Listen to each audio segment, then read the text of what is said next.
And to Newswatch, well, look, anyone with ears and eyes can see the ABC is barracking like fury for the defeat of the Morrison government. For instance, have a look. Climate change independents can stroll into any studio of the national broadcaster and get a sweet interview, the way One Nation or the Liberal Democrats certainly cannot. Meanwhile, former ABC presenters have formed an organisation attacking the Liberals even more openly. G'day, I'm Jonathan Holmes. I'm chair of ABC Alumni, a group of former ABC staff who think the national broadcaster is essential to Australia. And because we're former staff, we can tell you stuff the ABC itself can't, especially at election time. And Labor is promising to repay the ABC for this big campaigning favour in two ways, one of them very important, but almost no one has noticed. Now, obviously, front up, Labor is promising the ABC more money, more millions of your dollars, whether you're Conservative voters or Labor, it doesn't matter. Your money is going to the ABC. And why wouldn't it do that? I mean, giving more taxpayer money to the ABC to attack the Liberals, that is a no-brainer. You could even call it corrupt. But look closer at the Labor policy. It is also promising to save the ABC from payback if the Liberals get defeated and then when they come back in and want revenge, want to reform the ABC so it never does this again. Now, right now, the ABC gets funding in 3-year blocks, right? Our governments get elected in 3-year blocks too. So what a Labor government gives the ABC 1 year, a new Labor government coming in could then take it away, couldn't it, 3 years later? But not if Labor wins the next election. It's got a trick here. It wants to change the ABC's funding arrangement so that it gets its money in 5-year blocks. And Labor is actually scandalously, brazenly upfront about why. To stop a new Liberal government from doing anything to control ABC bias. It says, in addition to 5-year funding terms, a Labor government will review options for delivering a greater level of financial stability and certainty to the national broadcasters, includes the SBS, to safeguard against what it calls arbitrary ideological cuts and political interference. Joining me is Sophie Elsworth, media writer of the Australian newspaper. Sophie, thank you very much for your time. Decode that for us. Why would Labor want to switch from 3-year funding to 5-year funding for what it claims is a protection from ideological cuts? Well, Andrew, why wouldn't they? I mean, this means they lock in the funding for the ABC. They shore up the money sent over to the public broadcaster to guarantee that this propaganda machine that the public broadcaster has become for the Labor Party continues, and it's locked in for 5 years.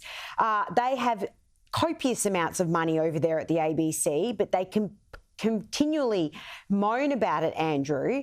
And basically, the coalition have done very little about this. We know they've been in government for 8-9 years now.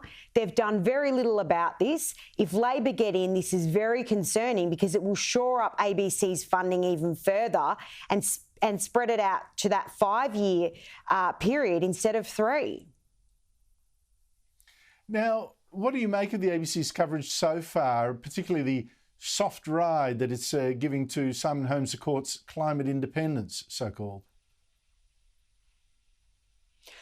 Well, over at the public broadcaster, these Climate 200 candidates seem to be some of the journalists over there heroes. I mean, they're going against these coalition MPs in these important seats in the suburban areas in Sydney and Melbourne predominantly, and they're effectively wanting to boot out male coalition representatives. I mean, this is a godsend for a lot of people at the ABC. So giving these Teal independents as much oxygen and as little scrutiny. Andrew, watching some of those interviews over there, they're not quizzed hard on their policies. They're not drilled into the detail. It's just the vibe. The vibe is save the planet. The vibe is we want integrity. Why aren't they talking about actual detail and things that concern Australians, such as cost of living? Yes, if Patricia Karvelis on Radio National Breakfast gives one more soft interview to Zali Steggall I think I might have to do a compilation. I have to say, in fairness, the ABC last night did ask one good question of one of these Homes Accord independents, someone handpicked, trained, funded by Homes Accord's organisation, former ABC journalist Zoe Daniels, standing in the seat of Goldstein, claiming to be independent despite getting almost $500,000 from Homes Accord's Climate 200 group, which is funding about 20 of these so-called climate independents. Have a listen to this. It has no impact on my policy positions. But at Zoe Daniels' morning campaign meeting, there's a familiar face at the table. Climate 200's media advisor Jim Middleton was in your meeting this morning, so that's a very close relationship. Well, no, Jim Middleton works on my campaign. Jim Middleton is my political advisor. Who's paying him? Our campaign is paying Jim Middleton. But Jim Middleton also works for Climate 200. Well, it's a separate relationship, and this is on the public record. Sorry for that, Jim Middleton. I like Jim. He worked briefly for us, but he is a long-term ABC reporter as well. I mean, honestly, the connections, Sophie. Absolutely, Andrew. And look, Miss Daniel tried to say, oh, look, there's nothing to see here. You know, it's all above board. And no, I've got nothing really to do with Climate 200. The amount of rubbish that was put there is just for all to see. And the other thing, Andrew, I've been to some of these Zoe Daniel events and seen that it's littered with ABC types. Libby Gore was one of the ones, the MC at her event on the weekend. Her media advisor is former ABC journalist Angela Pippos. As you said, Jim Middleton's involved. I mean, there's this whole cohort of ex-ABC who were somehow completely neutral and impartial when they're at the ABC, and now they're pushing this Teal independent. I mean, please, Andrew, this is just nonsense, as if we can think that they were objective back when they were reporting. What a con. It is such a con, Sophie. Yeah, they had a come to Jesus moment. The minute they put in their resignation papers, suddenly, hey, wait a minute. Now I know that I'm of the left. But until then, they pretend they're not. It's just such a con. But briefly, Sophie, you today reported on some IPA research showing the ABC spending a massive $289,000 a week.